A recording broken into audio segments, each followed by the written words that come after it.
ఏమే నానా ఇలా రండ్రా, మీకోసం ఏం తీసుకొచ్చాను చూడండి. అబ్బా ఏంటండి హడావిడి? పండగని నీకోసం శారీ తెచ్చాను. నానా నానా నాన్న నీకోసం ఏం తీసుకొచ్చాడు చూడు. అయ్యి కొత్త బట్టలు నచ్చాయా? ఓ మరి నీ బట్టలు ఎక్కడ నాన్న? అది నాన్నకి సైజ్ సరిపోతే కలర్ సరిపోలా, కలర్ సూట్ అయితే సైజ్ సరిపోలా. ఏంది తలకాయ పని చెప్పి వచ్చేసిన. ఇంకో తూరి తీసుకుంటానులే నాయన. చాలు చాలు. కాదు బావా, డబ్బులు తక్కువ ఉన్నప్పుడు కూడా ఈ బట్టలు అవసరమా? పండగ కొత్త బట్టలు వేసుకోకుండా పాత బట్టలు వేసుకుంటారా ఇంది? మరి నువ్వు కూడా తీసుకొని ఉండేది.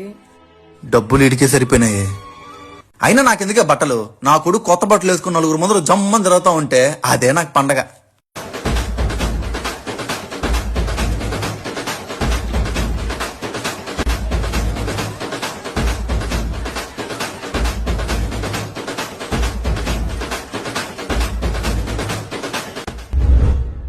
అన్నా ఆ డ్రెస్ తీసి ఇంకా ఎన్ని తీసుకుంటావు నాన్న? ఇదా మీ తాతకి నాన్న.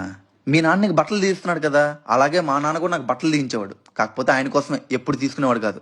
మా నాయన కొత్త బట్టలు వేసుకుని నలుగురు ముందర జమ్మని పోతా ఉంటే అదే నాకు పండగ.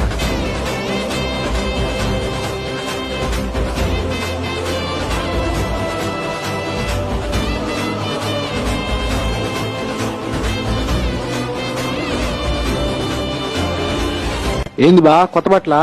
అవునరా, నా కొడుకు పండగ తీయించినాడు. బాగుండదా? జమ్మనుండవు పో.